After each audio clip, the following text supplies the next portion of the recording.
ನಮಸ್ಕಾರ ಸ್ನೇಹಿತರೆ, don't waste hour time. ನಿಮ್ಮ ಆ ವಿಡಿಯೋಗಳನ್ನು ನೋಡೋದಕ್ಕೆ ನಮಗೆ ಟೈಮ್ ಇಲ್ಲ. ನಿನ್ನೆ ಅಂದರೆ ಜುಲೈ 22ರಂದು ಸುಪ್ರೀಂ ಕೋರ್ಟ್ ಮುಖ್ಯ ನ್ಯಾಯಮೂರ್ತಿ ಸೂರ್ಯಕಾಂತ್ ಅವರು ಹೇಳಿದ ಈ ಒಂದೇ ಒಂದು ಮಾತು CJP ಪ್ರತಿಭಟನಾಕಾರರ ದೊಡ್ಡದೊಂದು ಪ್ರೊಪಗ್ಯಾಂಡವನ್ನೇ ಬುಡಮೇಲು ಮಾಡಿದೆ. ರಸ್ತೆಯಲ್ಲಿ ಬ್ಯಾರಿಕೇಡ್ ಮುರಿಯೋದು, ಉದ್ದೇಶಪೂರ್ವಕವಾಗಿ ಗಲಾಟೆ ಸೃಷ್ಟಿಸೋದು, ಆಮೇಲೆ ಅದೇ ಗಲಾಟೆಯ ಬರೀ 30 ಸೆಕೆಂಡ್ಗಳ ವಿಡಿಯೋ ಮಾಡಿ ಸೋಷಿಯಲ್ ಮೀಡಿಯಾದಲ್ಲಿ ವೈರಲ್ ಮಾಡಿದ್ರೆ ಸಾಕು, ಸುಪ್ರೀಂ ಕೋರ್ಟ್ ತಕ್ಷಣವೇ ನಮ್ಮ ಪರವಾಗಿ ವಿಚಾರಣೆ ನಡೆಸುತ್ತೆ ಅಂತ ಅಂದುಕೊಂಡಿದ್ದವರಿಗೆ ಇದೊಂದು ಅಕ್ಷರಶಃ ಮರ್ಮಾಘಾತ ಅಂತಾನೆ ಹೇಳ್ಬಹುದು. ಅಸಲಿಗೆ ಬುಧವಾರ ಕೋರ್ಟ್ನಲ್ಲಿ ಆಗಿದ್ದೇನು ಗೊತ್ತಾ? ವಕೀಲರೊಬ್ಬರು ಎದ್ದು ನಿಂತು ತುರ್ತು ವಿಚಾರಣೆ ನಡಿಬೇಕು, ನಮ್ಮ ಹತ್ತಿರ ಪೊಲೀಸ್ ದೌರ್ಜನ್ಯದ ವಿಡಿಯೋಗಳಿವೆ ಅಂತ ವಾದ ಮಾಡೋದಕ್ಕೆ ಶುರು ಮಾಡ್ತಾರೆ. ಆದರೆ ವಕೀಲರು ನ್ಯಾಯಾಲಯದಲ್ಲಿ ತೋರಿಸಿದ ಆ ಶಾಂತಿಯುತ ಪ್ರತಿಭಟನೆಯ ಅಸಲಿ ಮುಖ ಹೇಗಿತ್ತು ಅಂತ ಈಗ ನಾನು ನಿಮಗೆ ತೋರಿಸ್ತೀನಿ ನೋಡಿ.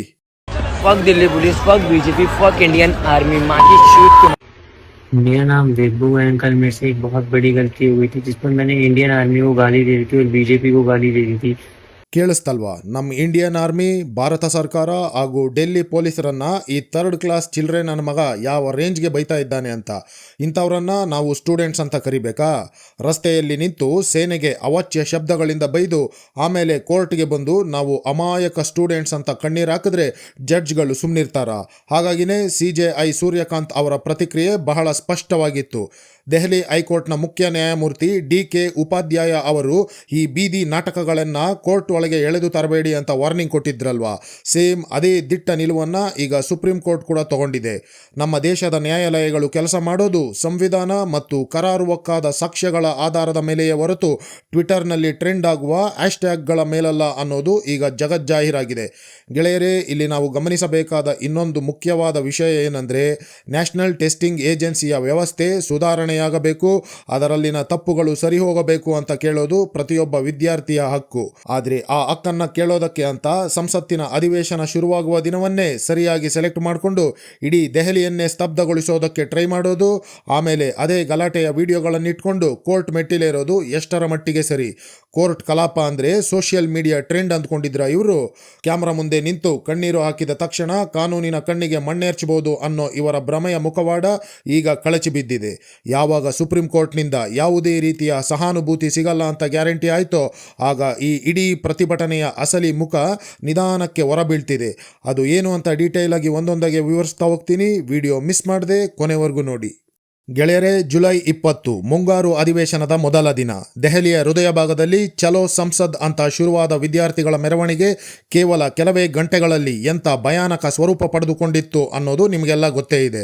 ಶಾಂತಿಯುತವಾಗಿ ಪ್ರತಿಭಟನೆ ಮಾಡೋದು, ಹಕ್ಕುಗಳನ್ನು ಕೇಳೋದು ಪ್ರತಿಯೊಬ್ಬರ ಸಾಂವಿಧಾನಿಕ ಹಕ್ಕು, ಅದರಲ್ಲಿ ಯಾವುದೇ ಡೌಟ್ ಇಲ್ಲ. ಆದರೆ ಸಂಸತ್ತಿನ ಗೇಟ್ ಹತ್ರ ಹಾಕಿದ್ದ ಬ್ಯಾರಿಕೇಡ್ಗಳನ್ನು ಮುರಿದಾಕಿ ಪೊಲೀಸರ ಮೇಲೆ ಕಲ್ಲು ತೂರಾಟ ಮಾಡೋದಿದೆಯಲ್ಲ, ಇದನ್ನು ಯಾರಾದರೂ ಪ್ರತಿಭಟನೆ ಅಂತ ಕರೆಯೋಕ್ಕಾಗುತ್ತಾ? ಖಂಡಿತ ಇಲ್ಲ. ಇದು ಪ್ರಜಾಪ್ರಭುತ್ವದ ಹೆಸರಲ್ಲಿ ನಡೆದ ಅಮಾನುಷ ದಾಳಿ. ಈ ಕರಾಳ ಘಟನೆಯಲ್ಲಿ 100ಕ್ಕೂ ಹೆಚ್ಚು ಜನರಿಗೆ ಗಾಯಗಳಾಗಿವೆ.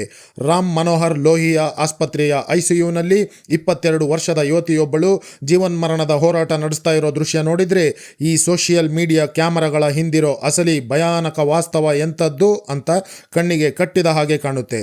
ನಮ್ಮ ದೇಶದ ಅತಿದೊಡ್ಡ ಸಾರ್ವಭೌಮ ಸಂಸ್ಥೆ ಅಂದರೆ ಅದು ಸಂಸತ್ತು. ಅದರ ಸುತ್ತಮುತ್ತ ಲಾ ಅಂಡ್ ಆರ್ಡರ್ ಕಾಪಾಡಲೇಬೇಕಾದ ಅನಿವಾರ್ಯತೆ ನಮ್ಮ ಭದ್ರತಾ ಪಡೆಗಳಿಗಿತ್ತು. ಯಾವಾಗ ಈ ವಿದ್ಯಾರ್ಥಿ ಗುಂಪುಗಳು ರೆಡ್ ಲೈನ್ ದಾಟಿ ನುಗ್ಗೋದಕ್ಕೆ ಟ್ರೈ ಮಾಡ್ತೋ, ಆಗ ಅವರನ್ನು ಚೆದಿರಿಸೋದಕ್ಕೆ ಲಾಠಿ ಪ್ರಹಾರ ಮಾಡಲೇಬೇಕಾದ ಅನಿವಾರ್ಯ ಸ್ಥಿತಿ ಅಲ್ಲಿ ಕ್ರಿಯೇಟ್ ಆಗಿತ್ತು. ಇದೇನೋ ಕ್ಯಾಂಪಸ್ ಒಳಗೆ ನಡೆಯೋ ಸಣ್ಣ ಗಲಾಟೆ ಆಗಿರಲಿಲ್ಲ. ಬದಲಾಗಿ ಡೆಲ್ಲಿಯಲ್ಲಿ ಒಂದು ಅರಾಜಕತೆ ಸೃಷ್ಟಿ ಮಾಡಬೇಕು ಅಂತಾನೆ ಸ್ಕೆಚ್ ಹಾಕಿ ಮಾಡಿದ್ದ ಪಕ್ಕಾ ಆಪರೇಷನ್ ಥರ ಕಾಣಿಸ್ತಾ ಇತ್ತು. ಪೇಪರ್ ಲೀಕ್ ಆಗಿದೆ, ನಮಗೆ ನ್ಯಾಯ ಬೇಕು ಅಂತ ಕೇಳೋದು ಖಂಡಿತ ಸರಿ. ಆದರೆ ಬ್ಯಾರಿಕೇಡ್ ಮುರಿದು ಪೊಲೀಸರ ಮೇಲೆ ಕಲ್ಲು ತೂರಾಟ ಮಾಡಿ ಈಗ ನಮ್ಮ ಮೇಲೆ ಹಾಕಿರೋ FIR ವಾಪಸ್ ತಗೊಳ್ಳಿ ಅಂತ ಡಿಮ್ಯಾಂಡ್ ಮಾಡೋದು ಎಷ್ಟರ ಮಟ್ಟಿಗೆ ಸರಿ? ಇದನ್ನು ಹೋರಾಟ ಅನ್ನಲ್ಲ, ಅಕ್ಷರಶಃ ಹಗಲು ದರೋಡೆ ಅಂತ ಕರೀತಾರೆ. ಇಲ್ಲಿ ಜಿರಳೆಗಳ ವಕ್ತಾರ ಅಶುತೋಷ್ ರಾಂಕ ಈಗ ಹೊಸ ಅಸ್ತ್ರವೊಂದನ್ನು ಪ್ರಯೋಗ ಮಾಡಿದ್ದಾನೆ. ಅದೇ ಈ 4ನೇ ಬೇಡಿಕೆ. ಅಂದರೆ ಜುಲೈ 20ರ ಹಿಂಸಾಚಾರದಲ್ಲಿ ಭಾಗಿಯಾಗಿ ಸಾರ್ವಜನಿಕ ಆಸ್ತಿಪಾಸ್ತಿಗಳಿಗೆ ಡ್ಯಾಮೇಜ್ ಮಾಡಿದ ಪ್ರತಿಯೊಬ್ಬರ ಮೇಲಿನ ಕ್ರಿಮಿನಲ್ ಕೇಸ್ಗಳನ್ನು ಕಂಪ್ಲೀಟ್ ಆಗಿ ರದ್ದು ಮಾಡಬೇಕು ಅನ್ನೋದೇ ಇವರ ಹೊಸ ಡಿಮ್ಯಾಂಡ್. ಇದು ಹೆಂಗಿದೆ ಅಂದರೆ, ಬ್ಯಾಂಕ್ ದರೋಡೆ ಮಾಡಿದವನು ಲಾಕರ್ ಕೀ ತಗೊಂಡು ನನ್ನ ಮೇಲೆ ಯಾವುದೇ ಪೊಲೀಸ್ ಕೇಸ್ ಹಾಕುವಂತಿಲ್ಲ ಅಂತ ಬ್ಯಾಂಕ್ ಮ್ಯಾನೇಜರ್ ಹತ್ರ ಮೊದಲೇ ಒಂದು ಬಾಂಡ್ ಪೇಪರ್ ಮೇಲೆ ಬರೆಸ್ಕೊಂಡು ಆರಾಮಾಗಿ ಹೊರಬಂದ ಹಾಗಿದೆ. ಇದು ಇದು ಖಂಡಿತ ನ್ಯಾಯ ಕೇಳೋ ರೀತಿಯಲ್ಲ, ಬದಲಾಗಿ ಕಾನೂನನ್ನೇ ಕಟ್ಟಿಹಾಕೋ ಪಕ್ಕಾ ಲೀಗಲ್ ಇಮ್ಯುನಿಟಿ ಟ್ರ್ಯಾಪ್. ಮೊನ್ನೆವರೆಗೂ ವಿದ್ಯಾರ್ಥಿಗಳ ಭವಿಷ್ಯದ ಬಗ್ಗೆ ಕ್ಯಾಮ್ರಾ ಮುಂದೆ ಬಂದು ಕಣ್ಣೀರಾಗ್ತಾ ಇದ್ದವರು ದಿಢೀರಂತ ಅದೇ ಕಾನೂನನ್ನು ಮುರಿದವರ ಸಪೋರ್ಟ್ಗೆ ಯಾಕೆ ನಿಲ್ತಿದ್ದಾರೆ ಅನ್ನೋದೇ ಇಲ್ಲಿರೋ ಅಸಲಿ ಪ್ರಶ್ನೆ. ಇಲ್ಲಿ ವಿದ್ಯಾರ್ಥಿಗಳ ಒಳಿತು ಅನ್ನೋದು ಬರೀ ನೆಪ ಮಾತ್ರ. ಅಸಲಿ ವಿಷಯ ಬೇರೆನೇ ಇದೆ. ಅದೇನೆಂದರೆ, ಸಾರ್ವಜನಿಕ ಆಸ್ತಿಪಾಸ್ತಿಗೆ ಬೆಂಕಿ ಇಟ್ಟರೆ ಅಥವಾ ಹಾಳು ಮಾಡಿದರೆ ಸುಪ್ರೀಂ ಕೋರ್ಟ್ ಆದೇಶದ ಪ್ರಕಾರ ಆ ಗಲಾಟೆಯನ್ನು ಮುನ್ನಡೆಸಿದ ನಾಯಕರ ಸ್ವಂತ ಆಸ್ತಿಯನ್ನೇ ಜಪ್ತಿ ಮಾಡಬೇಕು. ಅಂದರೆ ಈಗೇನಾದರೂ ಅಲ್ಲಿ ದಾಖಲಾಗಿರೋ FIRಗಳು ಹಾಗೆ ಉಳಿದ್ರೆ ನಾಳೆ ದಿನ ಈ ಪ್ರತಿಭಟನೆ ಹುಟ್ಟು ಹಾಕಿದವರ ಬ್ಯಾಂಕ್ ಅಕೌಂಟ್ ಹಾಗೂ ಆಸ್ತಿಪಾಸ್ತಿ ಜಪ್ತಿ ಆಗೋದಂತೂ ಗ್ಯಾರಂಟಿ. ಅದಕ್ಕೆ ನೋಡಿ ವಿದ್ಯಾರ್ಥಿಗಳ ಹೆಸರನ್ನು ಮುಂದಿಟ್ಕೊಂಡು ನಮ್ಮ ಮೇಲಿರೋ ಕ್ರಿಮಿನಲ್ ಕೇಸ್ ವಾಪಸ್ ತಗೊಳ್ಳಿ ಅಂತ ಪಟ್ಟು ಹಿಡಿದಿದ್ದಾರೆ. ಇದು ಸ್ಟೂಡೆಂಟ್ಸ್ನ ಕಾಪಾಡೋಕೆ ಆಡ್ತಾ ಇರೋ ನಾಟಕ ಮಾತ್ರ ಅಲ್ಲ, ಬದಲಾಗಿ ತಮ್ಮ ಸ್ವಂತ ಆಸ್ತಿಯನ್ನು ಉಳಿಸ್ಕೊಳ್ಳೋಕೆ, ತಾವು ಕಂಬಿ ಎಣಿಸೋದ್ರಿಂದ ಬಚಾವಾಗೋಕೆ ಮಾಡಿರೋ ಪಕ್ಕಾ ಕುತಂತ್ರ. ತಮ್ಮ ಬೆನ್ನಿಗೆ ಕಾನೂನಿನ ಬಿಸಿ ತಟ್ಟಬಾರ್ದು ಅಂತಾನೆ ಇವರು ಈ ಲೀಗಲ್ ಟ್ರ್ಯಾಪ್ ಎಣೆದಿದ್ದಾರೆ. ಸರ್ಕಾರ ಯಾವಾಗ FCRA ಕಾನೂನಿನ ಬಗ್ಗೆ ಕಠಿಣವಾಗಿ ಮಾತನಾಡೋಕೆ ಶುರು ಮಾಡ್ತೋ, ದೇಶದಲ್ಲಿ ಗಲಭೆ ಸೃಷ್ಟಿಸೋಕೆ ಅಂತಾನೆ ಕಾಯ್ತಿದ್ದ ಕೆಲವೊಂದು ಫಾರಿನ್ ಫಂಡೆಡ್ NGOಗಳು ಮತ್ತು ಲಾಬಿಗಳು ಇಂಥ ಪ್ರತಿಭಟನಾಕಾರರಿಗೆ ನೀವು ಮುನ್ನುಗ್ಗಿ ಎಷ್ಟೇ ಪಬ್ಲಿಕ್ ಪ್ರಾಪರ್ಟಿ ಡ್ಯಾಮೇಜ್ ಮಾಡಿದ್ರೂ ಪರವಾಗಿಲ್ಲ, ಲೀಗಲ್ ಬ್ಯಾಕಪ್ ಕೊಡೋದಕ್ಕೆ ನಾವು ರೆಡಿ ಇದ್ದೀವಿ ಅಂತ ಹಿಂದಿನಿಂದ ಕುಮ್ಮಕ್ಕು ಕೊಡ್ತಾ ಇದ್ದಾರೆ. ಹಿಂದಿನ ದೊಡ್ಡ ಪ್ರತಿಭಟನೆಗಳಲ್ಲಿ ವರ್ಕೌಟ್ ಆಗಿದ್ದ ಅದೇ ಹಳೆ ಅರಾಜಕತೆಯ ಟೂಲ್ ಕಿಟ್ನ ಹೊಸ ಎಪಿಸೋಡ್ ಇದು. ಇದರ ಮಧ್ಯೆ ಒಂದು ಕಡೆ ಬೀದಿಯಲ್ಲಿ ನಿಂತು ಈ ರೀತಿ ಕಾನೂನಿನ ಕತ್ತು ಹಿಸುಕೋ ಪ್ರಯತ್ನ ನಡೀತಾ ಇದ್ರೆ, ಇತ್ತ ಸಂಸತ್ತಿನ ಒಳಗೆ ಇದೇ ಗಲಾಟೆಯನ್ನು ಬಂಡವಾಳ ಮಾಡಿಕೊಂಡು ಇಡೀ ದೇಶದ ಆಡಳಿತ ಯಂತ್ರವನ್ನೇ ಸ್ತಬ್ಧ ಮಾಡೋ ಇನ್ನೊಂದು ಡ್ರಾಮಾ ಶುರುವಾಗಿದೆ. ಪಾರ್ಲಿಮೆಂಟ್ನಲ್ಲಿ ಮುಂಗಾರು ಅಧಿವೇಶನ ನಡೀತಾ ಇದೆ ಅಲ್ವಾ, ಅಲ್ಲಿ ನಿಜವಾಗ್ಲೂ ಏನಾಗಬೇಕಿತ್ತು? ನಮ್ಮ ದೇಶದ ಯುವಜನತೆಯ ಭವಿಷ್ಯದ ಬಗ್ಗೆ, ಈ ಎಕ್ಸಾಮ್ ಸಿಸ್ಟಮ್ನಲ್ಲಿರೋ ತಪ್ಪುಗಳ ಬಗ್ಗೆ ಗಂಭೀರವಾಗಿ ಚರ್ಚೆ ಆಗಬೇಕಿತ್ತು. ಹಾಗೆಯೇ FCRA, ವಂದೇ ಮಾತರಂ, ಡಿಲಿಮಿಟೇಷನ್ ಅಂತಹ ಬಹುಮುಖ್ಯ ಕಾನೂನುಗಳು ಕೂಡ ಇಂಟ್ರೊಡ್ಯೂಸ್ ಆಗಬೇಕಿತ್ತು. ಆದರೆ ವಿಪಕ್ಷ ನಾಯಕ ರಾಹುಲ್ ಗಾಂಧಿ ಅವರ ನೇತೃತ್ವದಲ್ಲಿ ಅಲ್ಲಿ ನಡೆದಿದ್ದೇ ಬೇರೆ. ಅಡ್ಜಾರ್ನ್ಮೆಂಟ್ ಮೋಷನ್ ಅನ್ನೋ ಅಸ್ತ್ರವನ್ನು ಯೂಸ್ ಮಾಡಿಕೊಂಡು ಇಡೀ ಸಂಸತ್ತಿನ ಕಲಾಪವನ್ನೇ ಬ್ಲಾಕ್ ಮಾಡಿದ್ದಾರೆ. ರಾಹುಲ್ ಗಾಂಧಿಯ ಹಿಪೋಕ್ರಸಿ ಹೇಗಿದೆ ಅಂತ ಒಮ್ಮೆ ನೀವೇ ಗಮನಿಸಿ. ಈ ಅಧಿವೇಶನದಲ್ಲಿ ಪಬ್ಲಿಕ್ ಎಕ್ಸಾಮಿನೇಷನ್ಸ್ ಅನ್ಯಾಯ ವಿಧಾನಗಳ ತಡೆಗಟ್ಟುವಿಕೆ ಕಾಯ್ದೆಯ ಬಗ್ಗೆ ಗಂಭೀರವಾದ ಚರ್ಚೆ ಆಗಬೇಕಿತ್ತು. ಪೇಪರ್ ಲೀಕ್ ಮಾಫಿಯಾಗೆ 10 ವರ್ಷ ಜೈಲು ಹಾಗೂ 1 ಕೋಟಿ ರೂಪಾಯಿ ದಂಡ ಹಾಕೋ ಅತಿ ಕಠಿಣ ಕಾನೂನು ಇದು. ಆದರೆ ಕಲಾಪವನ್ನೇ ಕಂಪ್ಲೀಟ್ ಆಗಿ ಸ್ತಬ್ಧ ಮಾಡಿದ್ರೆ ಏನಾಗುತ್ತೆ? ಈ ಕಾನೂನಿನ ಕಠಿಣ ನಿಯಮಗಳು ಜಾರಿಗೆ ಬರೋದು ಡಿಲೇ ಆಗುತ್ತೆ. ಅಂದರೆ ಪರೋಕ್ಷವಾಗಿ ಆ ಪೇಪರ್ ಲೀಕ್ ಮಾಫಿಯಾಗೆ ಟೈಮ್ ಕೊಟ್ಟು ಬಚಾವ್ ಮಾಡ್ತಾ ಇರೋದು ಯಾರನ್ನ? ಒಂದು ಕಡೆ ಸರ್ಕಾರ ಫೇಲ್ ಆಗಿದೆ ಅಂತ ಬೀದಿಯಲ್ಲಿ ನಿಂತು ಪ್ರತಿಭಟನೆ ಮಾಡೋದು, ಆದರೆ ಅದೇ ಸಿಸ್ಟಮ್ ಅನ್ನು ಕ್ಲೀನ್ ಮಾಡೋಕೆ ಬೇಕಾದ ಬಿಲ್ ಪಾಸ್ ಮಾಡೋಕೆ ಮಾತ್ರ ಇವರು ಬಿಡಲ್ಲ. ಇದೆಲ್ಲ ಪಕ್ಕಾ ಪಾಲಿಟಿಕ್ಸ್ ಅಷ್ಟೇ. ನಿಮ್ಮಂಥ ಸಾಮಾನ್ಯ ಜನರ ಟ್ಯಾಕ್ಸ್ ದುಡ್ಡಲ್ಲಿ ನಡೆಯೋ ಅಧಿವೇಶನವನ್ನೇ ಹೈಜಾಕ್ ಮಾಡಿ ಕೊನೆಗೆ ಯುವಜನತೆಗೆ ಸಿಗಬೇಕಾದ ಪರಿಹಾರಗಳನ್ನೇ ಇವರು ಮೂಲೆ ಗುಂಪು ಮಾಡ್ತಿದ್ದಾರೆ. ಆದರೆ ಕ್ಯಾಮರಾಗಳ ಮುಂದೆ ನಡೀತಾ ಇದ್ದ ಈ ಡ್ರಾಮಾ, ಕಲಾಪ ಮುಂದೂಡಿಕೆ, ಈ ಗದ್ದಲ, ಇವೆಲ್ಲದರ ನಡುವೆ ಅಸಲಿ ಆಟ ನಡೀತಾ ಇದ್ದಿದ್ದು ಮಾತ್ರ ದೆಹಲಿಯ ಅಧಿಕಾರದ ಮೊಗಸಾಲೆಯಲ್ಲಿರೋ ಮುಚ್ಚಿದ ಬಾಗಿಲುಗಳ ಹಿಂದೆ. ಗೆಳೆಯರೇ, ಜುಲೈ 20ರಂದು CJP ವಕ್ತಾರರಾದ ಸೌರವ್ ದಾಸ್ ಮತ್ತು ಅಶುತೋಷ್ ರಾಂಕಾ ನೇರವಾಗಿ ಕೇಂದ್ರ ಸಚಿವ JP ನಡ್ಡಾ ಅವರನ್ನು ಅವರ ಮನೆಯಲ್ಲೇ ಹೋಗಿ ಮೀಟ್ ಮಾಡ್ತಾರೆ. ಅದಾದ ಮರುದಿನವೇ ಅಂದರೆ ಜುಲೈ 21ರಂದು ಸಚಿವರಾದ JP ನಡ್ಡಾ ಹಾಗೂ ಜಿತೇಂದ್ರ ಸಿಂಗ್ ಅವರು ಆಸ್ಪತ್ರೆಯಲ್ಲಿದ್ದ ಹಿರಿಯ ಹೋರಾಟಗಾರ ಸೋನಮ್ ವಾಂಗ್ಚುಕ್ ಅವರನ್ನು ಭೇಟಿಯಾಗಿ ಒಂದು ಗಂಭೀರವಾದ ಮಾತುಕತೆ ನಡೆಸ್ತಾರೆ. ನೋಡಿ, ಯಾವುದೇ ಒಂದು ಸರ್ಕಾರ ಇಂಥ ದೊಡ್ಡ ಬಿಕ್ಕಟ್ಟುಗಳನ್ನು ಹ್ಯಾಂಡಲ್ ಮಾಡೋ ಅಸಲಿ ಸ್ಟೈಲ್ ಅಂದರೆ ಇದೇನೆ. ಇದನ್ನೇ ನಾವು ಪಬ್ಲಿಕ್ ಪಾಲಿಸಿ ನೆಗೋಷಿಯೇಷನ್ ಅಂತ ಕರೆಯೋದು.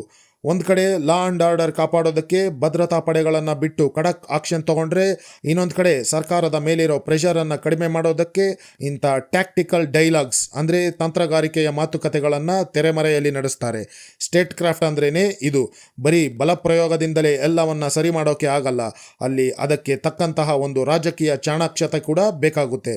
ಆದರೆ ನೆನಪಿರಲಿ, ಈಗ ನಡೆದಿರೋ ಈ ಮಾತುಕತೆಗಳಿದೆಯಲ್ಲ, ಅದು ಸದ್ಯಕ್ಕೆ ಬರೀ ಟೆಂಪರರಿ ರಿಲೀಫ್ ಅಷ್ಟೇ. ಆಗಬೇಕಿರೋ ಕೆಲಸ ಬೇರೆನೇ ಇದೆ. ಅದೇನೆಂದರೆ, ನಮ್ಮ ಇಡೀ ಎಕ್ಸಾಮ್ ಸಿಸ್ಟಮ್ ಅನ್ನ ಕಂಪ್ಲೀಟ್ ಓವರ್ ಹಾಲ್ ಅಂದರೆ ಪೂರ್ತಿಯಾಗಿ ಬದಲಾವಣೆ ಮಾಡಬೇಕು. NTA ಒಳಗಡೆ ಈಗ ಅರ್ಜೆಂಟ್ ಆಗಿ ಆಗಬೇಕಿರೋ ಅಸಲಿ ಕ್ಲೀನಪ್ ಅಂದರೆ ಇದೆ. ವರ್ಷ ಪೂರ್ತಿ ಕಷ್ಟಪಟ್ಟು ಓದೋ ವಿದ್ಯಾರ್ಥಿಗಳಿಗೆ ಈ ಪೇಪರ್ ಲೀಕ್ ಆದಾಗ ಆಗೋ ನೋವು ಎಂಥದ್ದು ನನಗೂ ಗೊತ್ತಿದೆ.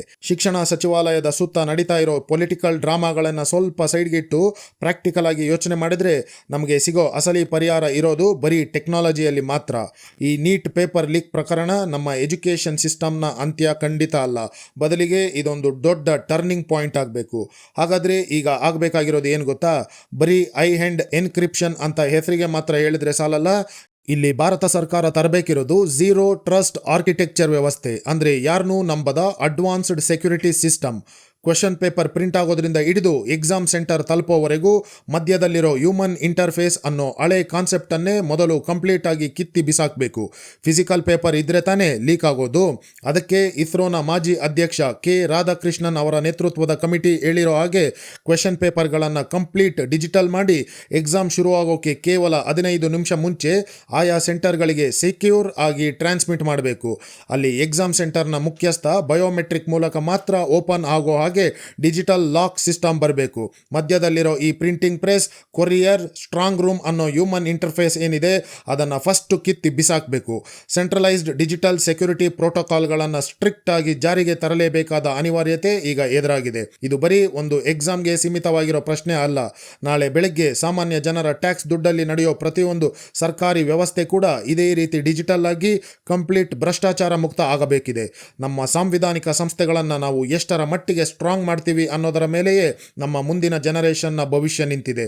ಆದರೆ ಈ ಲೆವೆಲ್ನ ಹೈಟೆಕ್ ಸೆಕ್ಯೂರಿಟಿಯನ್ನು ತರೋದಕ್ಕೂ ಮುಂಚೆ ನಮ್ಮ ವ್ಯವಸ್ಥೆಯಲ್ಲಿ ಆಳವಾಗಿ ಬೇರೂರಿರೋ ಈ ಹಳೆ ಉಳುಕುಗಳನ್ನು ಕಂಪ್ಲೀಟ್ ಆಗಿ ಕಿತ್ತು ಬಿಸಾಕೋಕೆ ಸಾಧ್ಯನಾ?